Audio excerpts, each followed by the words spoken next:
Okay, for those of you whose microphone is not muted, we are recording.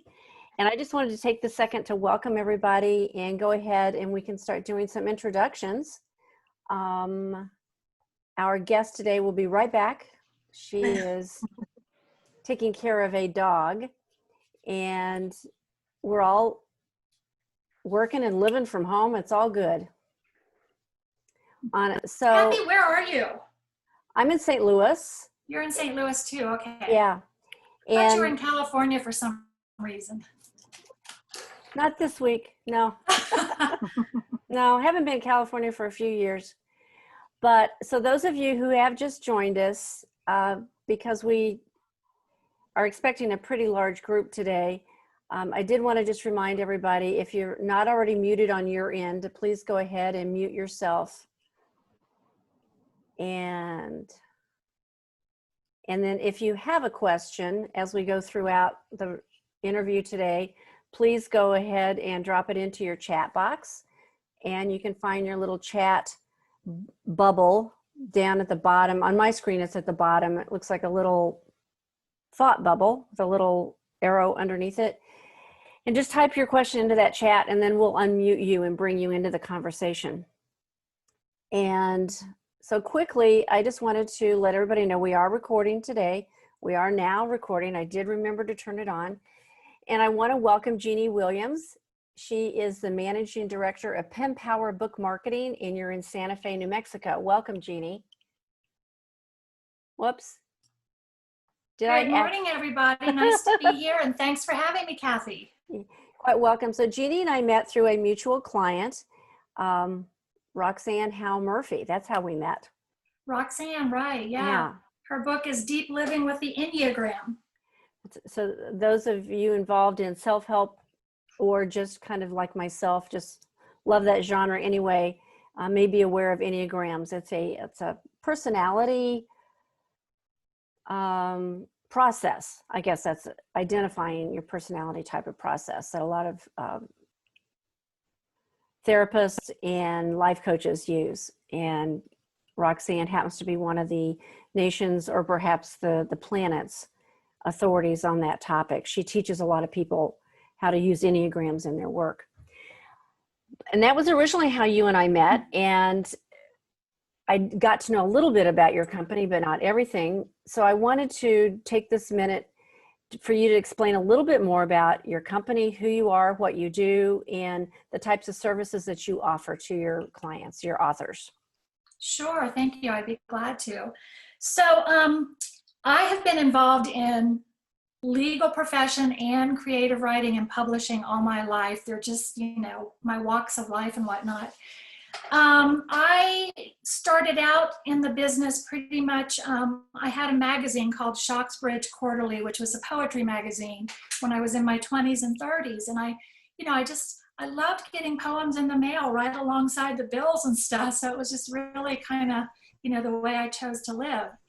And then I was the managing editor at Penny Whistle Press, which was a poetry press for many years. And but I always had one foot in law, one foot in publishing and creative writing, because I did have to get my son through college. So the paralegal work really helped with that. But I started working at Blessing Way Author Services, which is a boutique firm here in Santa Fe that basically will take words, from authors, writers all over the country and shepherd it and midwife it into like a real book. And Ellen Kleiner runs Blessing Way, and I was her marketing director there. And I went out on my own about 8 years ago and started Pen Power Book Marketing. So I get a lot of referrals from Ellen still, but she does editorial and production, and I do all the marketing and stuff. Mm-hmm. So I do pre-pub and post-pub, and I usually try to work with an author for about 6 months. Sometimes we'll do maintenance for much longer, but I try to have 3 months pre-pub and 3 months post-pub, in order to give my authors the best chance at a launch that's pretty consistent and stable. I do things like I'll do forms and registrations, which is, we help people, self-published authors, set up their own publishing company. We'll get their ISBNs, we'll get their their Library of Congress number, their PCIP data blocks and stuff. I also, you can go on my website at penpowersf.com, and I have a standard marketing plan on there, and you can kind of pick what you want us to help you with. But we'll do a lot of, like, I'll get endorsements, I'll get pre-pub reviews. We submit for awards. We do serial rights. So we run you the mentioned, gamut. you mentioned earlier, before we went live, about getting books into libraries. Do you also help authors with that? We do. I work with a company that sends out, it's called Library Bub, if anybody wants to look into it. And they have the best library list that, I mean, they send out emails to librarians every week, and there's like 6 or 7 books, and it'll be a book synopsis, and it's been real successful for me. Like, I think they have their mailing list is phenomenal. It's huge. Very interesting. Well, so one of the formats that we started this year was, what else can we learn? What else do we want to know, using the acronym KNOW, about publishing? And so once every other month, we'll interview a vendor similar to what Jeanie does in bringing someone in for our authors, either those that have been working with us in the past or those that are just interested in the author and publishing industry, to help us learn a little bit more about your area of expertise. So if we were to start with the word know, KNOW, using the acronym, we start with the letter K, what else is it that today, before we leave, that you absolutely want us to know about your industry, your book marketing industry? Well, that it's not for the faint of heart, first of all. I think people need to get over the feeling that their book is their baby once it's launched. And you kind of got to let go of the emotional heartstrings that you have attached to it, and let it breathe its own breath and have its own life. And probably the biggest thing, and I think I mentioned this when I wrote back to you, that oh, now I'm kind of losing my train of thought here. I'm so sorry. Well, that's okay. Yeah, that the book that you're not going to want to, like in marketing, you know, when I first got in marketing, I felt like I wanted to market to everybody in the world. I want everybody in the world to know about this book. And that's like just throwing a bunch of paint against the wall and seeing what happens. And I learned very quickly that I really had to narrow it down and focus on who the primary audience is, the secondary audience, and maybe the niche audience. That I can't just, you know, even though as much as all of us think our book is for everybody in the world, everybody's the audience, it's just wiser to focus on your primary audience at first. And I've heard you talk in conversations with you and I, and about the concept of niche marketing. Can you explain a little bit? Tell us a little bit about your definition of that, how that works. Yeah, there's books, like I have books, books, I think I mentioned Letters to a Young Man. No, I think I mentioned, what's the one I mentioned? It was, I can't even think of it. It was a lot of sayings, treasures of the heart, it was called. And it was a young man in Northern California who just had a whole bunch of sayings that he loved, that he picked up over the years. And where, you know, what market is that? Everybody loves sayings, basically, but I was able to really narrow it down and focus on doctors' offices. And doctors' offices, a lot of them bought this book to keep in their lobby areas, to, you know, so patients could sit there and read these affirmations and whatnot and keep people calm. Also, of course, Hallmark stores, bookstores, gift shops and stuff like that.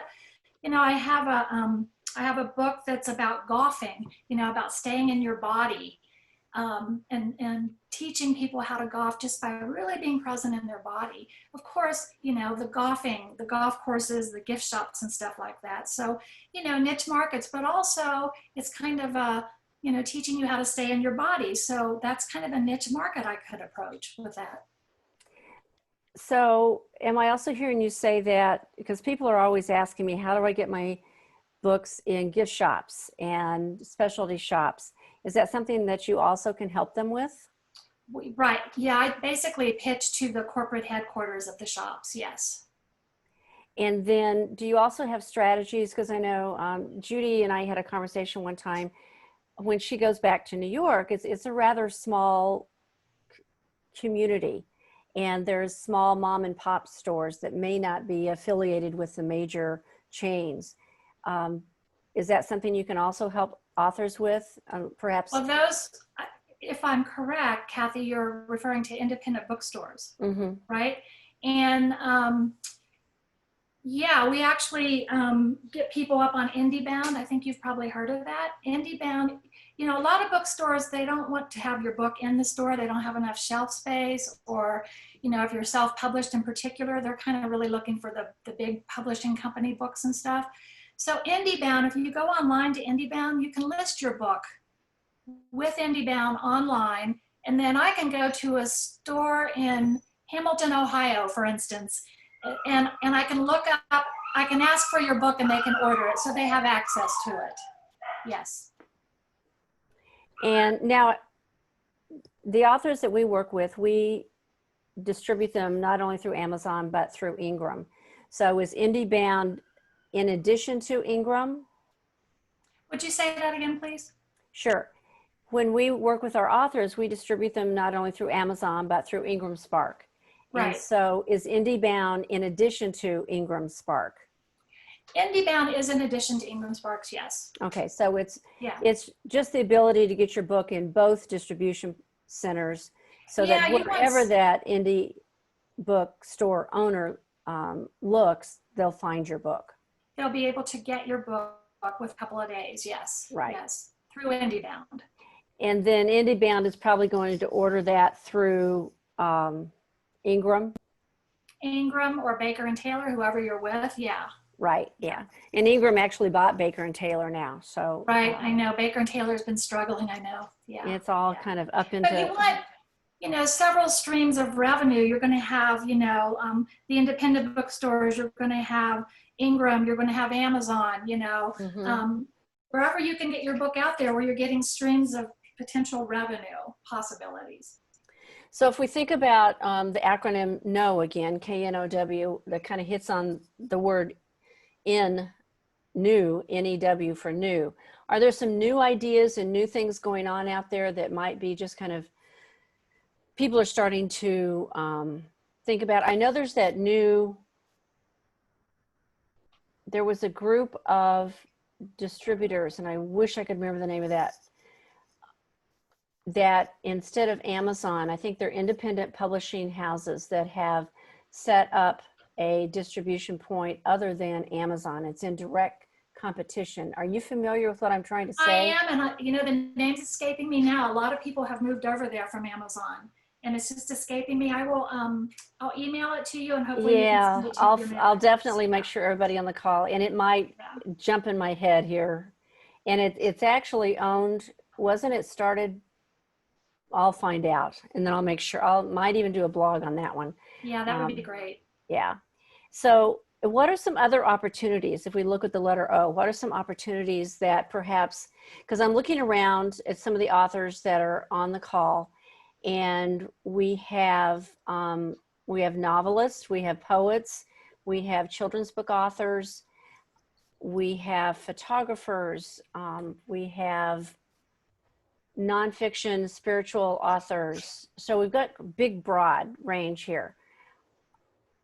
Are there some other opportunities that might be out there that we perhaps have not thought about, kind of outside of the box thinking, that you could kind of share perhaps a story with some of the authors that you've worked with that could help those types of genre get a little more recognition? Yeah, you know, that's kind of a tough one. I mean, you know, just the many types of books that you just mentioned. I mean, if you go onto my Pen Power website, we have just that big spread of different kinds of subject matters: poets, photographers, painters, political people, doctors, or whatnot. So every book has a different audience, and I can't really treat every book the same. I can't, I have to like Right. research the subject matter a bit. I have to look on Amazon at similar books, who's their competition and whatnot, who endorsed them, who reviewed them and stuff. So I really think it's just becoming, you know, it's a fly by night. It's so quick now with the internet and stuff. And I think we still need to take our time to get to know the subject matter and the author, who the audience is, how they come to buy a book, how they purchase their books, how they use their mind. But and also, the internet, there's the traditional way of publishing and the traditional way of marketing, and then there's social media. And they're parallel universes. You have to do both. You have to get on Amazon. You have to, have a Facebook author page. You have to have a website.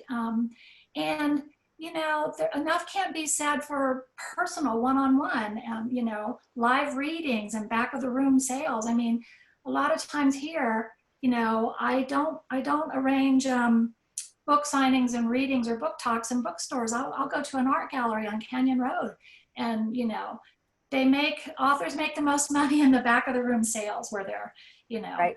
after they do their reading and their Q&A, they go back and sit at a table. And so Well, I know one of the things that we talk to our authors about is, and I find it's even more important right now, because a lot of the authors that we work with, they would love to be, in the speaker trainer arena. And right now that arena has slowed down tremendously, starting to kick back up with online conferences and those types of things. So some of the speakers and trainers that I know are starting to get some activity back into their normal range of doing things. But it's important right now, I think, especially where everything's kind of in a flux and we're not sure what's going to happen next, is to find ways to make yourself visible. And you mentioned some of those through social media, through writing a blog. And it's not about writing a blog and just leaving it on your website. It's writing a blog and doing a social media post that sends people back to your website, to that blog. And it's creating ways to create those relationships with your potential authors. And I love the concept that with every little story you've told, you're reiterating to think outside of the box. That just because you have a book of poetry doesn't mean you can only sell it in a gift shop. That perhaps, the doctor's office, that was a great idea, a way to calm people down and relax. And I know, let me see. Oh, Jennifer, thank you. Yes, that new non-Amazon retailer is called bookshop.org. yes, thank you. Yeah. Thank you for reminding us of that. And so other opportunities that you have seen work that have been kind of outside of the box. I know one time we had an author, well, more recently, we've just had an author who he's a single dad of 4. His wife passed away last year because of complications with breast cancer. And he tells his story, and it is about being a single dad, and it is about what it was like for the family to go through this with mom. But then he's also pulled in a couple nonprofits that are getting the proceeds from the sale of his book. So for him, the nonprofit was Camp Kasem, or Kisem, I'm not sure how they pronounce that. And that's the camp where kids whose families who have a parent who is either undergoing or has passed away due to cancer. And these kids can go and they get scholarships to go to a week for camp. And then he's also supporting the breast cancer. So think about what nonprofits, beyond the bookstore. I know we have some authors currently on the call today. I'm going to unmute. I'm just going to go ahead and unmute everybody. If you've got an idea, some of the ways that you would like to share with the group today as to, I'm looking for my little button that says unmute everybody. This has changed since I was last on here. Here we go. Unmute, ask all to unmute. So I know Jennifer, And Jean, a lot of you have books out there that, let's see, if you want to jump in here and talk a little bit about some of the ways that you have reached new audiences. Yeah. Oh, there was a voice in the background, that little bark. Yeah, that's Sugi. Sorry. That's okay. Yeah, I have to apologize for my dog too. Sorry. Let's see. At least we know we have dog lovers on the call. Yeah. Yeah. I know Jean. I'd like to hear some of the ways some of you authors have met up with more varied audiences. So Jean, I think you're getting ready to say something. Yeah, I was going to mention that I do, because I do self-help books and spiritual books. I do some services at the Mindful Spiritual Center, and I bring my books. And then I teach classes at the college, and I teach classes all over. And then I bring my books. So it's a back of the room kind of sale thing. So I try to be really active on that. But there's also some websites that will sell your book if you offer it for $1. Awesome Gang is one of them. And so I have a list of those. So I've been just trying to explore and get some other possibilities, because I know you can't really depend on Amazon. But they've been good to me, I have to say. Well, and I will say, you know, as a speaker trainer, a lot of people are used to selling their books at the back of the room. And what I'm seeing happen now is, as your speaking moves to the virtual environment, then what's happening is you get the chance at the end of your talk to sell that book and offer a website and drop it into the chat. And it's just a new way of interacting and thinking of new ways to make that happen. Has anyone ever been involved with book clubs or gotten your book to where a book club happened to have sponsored your book? Just kind of raise your hand. Or okay, that's a new concept. Let's see, Jeannie, I did not mean to. Let's see. I unmuted. You unmuted. Okay, good. Yeah. It's, you know, book clubs are a tough audience, and I really had to stick to it to get some of my authors into book clubs. And, you know, my first success was because I knew somebody. So, you know, that ran a book club. So, you know, reach out to those you know. And I've even had an author who created her own book club and just started. Excellent. Yeah. Jennifer, I saw you smile at that one. Have you created your own book club? Let me see. I did do that for a while. Yeah. I actually it was a monthly gathering where we brought in people to speak on different metaphysical concepts. I write metaphysical, mystical fiction as well as nonfiction. And so we would bring different people in to present, and then once a quarter we would also do a book. We would review a book, and so we had a couple of people who had written books in the group, and so we always brought ours. We were always trying to support the people who came to the circle. And it worked really well, actually. Yeah. Well, and actually that's how you and I first met. Was I had created a book discussion group around one of Martha Beck's books, and I think you were a friend of a friend that got invited. So yeah, and we had met very briefly at a networking event, but then it was because I knew somebody else as well. Yeah. You never know. And now all the networking events have moved online, although I see a few have opened up to be in person. And Ivan, I know you have an automatic audience. I'm going to unmute you. There you go. Are you still working at the nursing home? Well, actually, it's a senior living center. Senior living? Yeah, out in Grief Corps. I'm still on my 3-month sabbatical, leave of absence. And are you getting a lot of poetry written during that time? I have really kind of vented a bit, yes, on paper. So, it's coming along, and it's giving me an opportunity to do things or think about things that I normally would not have. Kind of gets down to the raw emotion of it all, and that's where poetry does its best. I'm not really fond of doing a lot of work in learning how to write. I think if it's coming from the heart, you're doing what you're supposed to do. You don't need to be told well, who wants to write a sonnet anymore? I mean, really. But anyway, yes, at the home, monthly, the girls get together and they have a book club. And I've never really thought about that before, but it would be interesting once I get my book published. It might be nice for them to kind of take a hold of it, because we're one of probably hundreds, if not 1,000 nationwide, where I do have access, supposedly, if they would like to put me in one of their periodicals. And monthly, I do have a poetry party that I moderate with the residents. And anywhere I get from like about maybe 15 out of about 250 people. And it's surprising to know that so many residents are in a position that when they were younger, they memorize poems and they can recite them from heart, and you can see them light up in their eyes. Oh, wow. It And gave me so goosebumps. It is awesome. And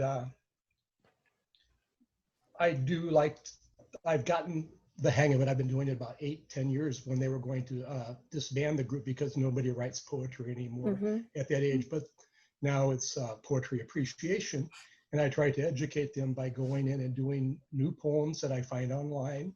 I really don't get into my own, but we're in a position that because of the political climate, I do like to stir it up, because it's such an environment where one of the residents ended up saying to me, she gave me some kudos there.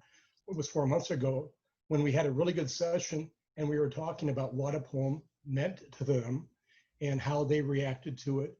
And aside, we would kind of talk about what's going on in their lives. And one of the residents spoke up and she says, you know, Ivan, we have what most people don't have. We can come into this environment and we can be safe because it is a residence club. I'm just the moderator. So what happens in poetry party stays in poetry party. And that's really good for me, because sometimes I go over my limit where I do try to say things that are kind of controversial, but it stirs them up, it gets them to talk. And normally I'm allotted about maybe 60 minutes one Sunday a month, and it normally goes into over 2 hours. Wow. So Well, and I know, I didn't mean to interrupt, I'm show up, sorry. they're there. And normally on a holiday, when a lot of people are out, I only have about maybe 5 or 6 people. But it's so remarkable. The smaller the group, the more intimate it becomes. And the more people are freer to open up and just tell me what they think. Well, and I remember when my mom was in a residential facility, and I mean, luckily it was here in St. Louis and I could be there for the important holidays, or we would pull her out. But so often there would be people that had no place to go. So I'm sure that you're helping to fill a great need to give somebody, even if it is just a discussion group, a place to go on those holidays or those days where everybody else goes someplace else. So, well, what's really good for me is that it's more rewarding in such a manner that I never thought I would enjoy this as much as I do, because I was introverted, relatively shy, didn't know what I was going to do, but I tried to figure out a process that I could actually include people rather than just having people read. We discuss, and it's such that it is nice to know that it's giving me a little bit more confidence in knowing that I can actually come out there and say what I feel sometimes. exactly. Although I'm not really fond of social media. I just am kind of leery of that. So that kind of holds me back from trying to get myself involved in doing anything that would actually, you know, quote unquote, put me out there. So. Well, and I know we also have some photographers with us this afternoon today, where it's almost noon in St. Louis. And we had a woman that published a book with her daughter. They had both written some of the prose within the book, and then they had both also taken all the photographs in the book. So her daughter was in high school, and it was probably a period of 3 or 4 years, and it was a post-divorce kind of, it was suggested by a family therapist that they do this project together, and it became a real bonding exercise for them. And part of it intruded, where did that word come from? Included, the mom was able for business she had gone on a short trip to Cuba right after Cuba opened up, and she had some amazing photographs. in there of Cuba. And they took that little bit, you know, probably a third of the photographs were from Cuba, and they ended up, there was a Cuban restaurant, I guess, down on the riverfront somewhere here in St. Louis. And they did a whole theme around, and it was kind of a happy hour thing. And, but it kind of look at the contents of your book and move beyond the book as a whole, but take a piece of it. And so like Judy, I know your background is in music and your books are about children and your target audience is children. And we've talked about daycares and children's pediatricians and those types of things, ways. And, you know, I love, especially in the first one, how you included a song that the child could learn to sing. Because you know, not only the verbal and the vocal, but especially I would not be able to read the music, but somebody, most readers probably could. So, you know, thinking beyond the box. So Jeanie, if of all the, I know you've been in this business a long time, what are some kind of words of wisdom that you would like to share, that an overall message that you want to make sure that we hear before you leave today about book marketing and publicity and what it's like to be an author, because you yourself are a poet, and how do we make all those pieces come together? Let me just, you know, let me just start off by saying, always be generous of spirit, you know. I do want to go back to, you know, for a while I was doing 3 or 4 cookbooks and working with some cookbook authors. And, you know, thinking outside of the box, people love to get free things. So I contacted our farmers market and we set up a table and we had samples of the food and we sold the books and stuff. So, I mean, there's just so many things that you can do. I mean, I approached cooking schools and stuff for that kind of stuff. But, you know, bits of wisdom, wow. Authenticity and integrity just play such a big role in this business. And when you're being yourself, you can't go wrong. You know, when you're writing, you know, as the gentleman said earlier, when you're writing from your heart, when you're just being so real, people connect with that. They connect with that authenticity, and I can't say enough about it. So just be yourself, be authentic, be generous, and you know, I didn't talk about how it's enough almost for a lot of the authors I work with to get the, you know, the words on the page, and they're not really good at self-promotion. A lot of authors, they work alone, they work at their desk, they're introverts, they're just not really into the social networking and stuff like that. I mean, there are people that can step in for you to do that, and don't be afraid to reach out. So that's right. I know. I want to make sure that everybody stays on for this last little bit also, and don't jump off. Jeanie, you actually have a gift for someone today, and I want you to all be ready to jump on and type your name into chat if you're interested in learning more, so that Jeanie can get back to you. Can you explain a little bit about the gift that you have to offer today? Yes, and again, I'm apologizing for my dog. I wasn't prepared. Don't worry about it. So yeah, what I normally do with new authors when I get their manuscript is I offer an intake assessment where I will read the manuscript and I will talk about who I think, you know, from my expertise, who the primary audience is, who the secondary audience is, you know, if there's any, you know, the book strengths, if there's any weaknesses, if there's anything that is going to be difficult to market. For instance, I worked on a book about the sex abuse scandal in the Catholic Church. You know, how do you market that? You know, so you know, just coming to terms with how can we get your book into the hands of the people who need it. So I am offering an intake assessment to one author because I do take a lot of time. I have to read the manuscript and then prepare. So yeah. Awesome. So I see Judy has already raised her hand, and what we'll do is I'll make sure that you and Jeanie connect,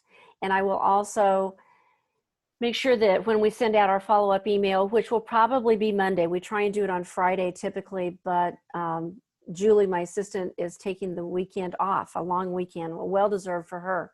So she was trying to explain it to me, and she goes, maybe I'll just do it Monday, right? So it'll go out first thing Monday when she gets back. And we'll make sure we have Jeannie's information or contact information and your website, any other free download links or anything you would like. We'll make sure that we include that. And then I'll connect you all with Jeannie. If you have any additional questions, please feel free to reach out to her. Thank you, Jeannie, so much for being here and sharing your knowledge and experience. And Ivan's raised his hand, so I'll make sure that you all get connected so you can, let's see. So what I'll do is I'll make sure you have everybody's name that was on today's call.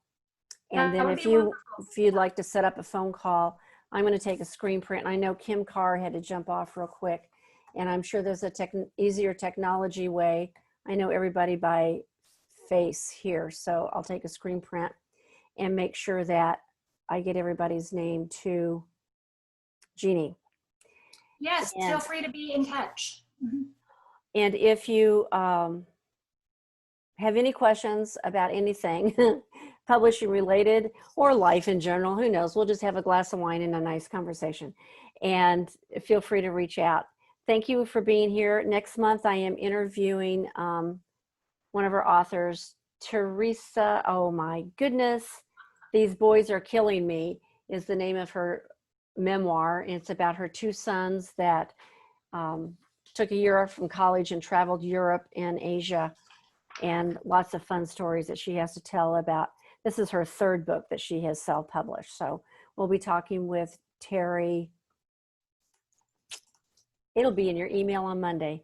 My brain has drawn a blank. Hopefully she's not going to listen to this, but if she will, maybe she'll forgive me. Thanks everybody for being here. We'll talk next week. Thanks. Bye-bye. Thank you all. Thank you.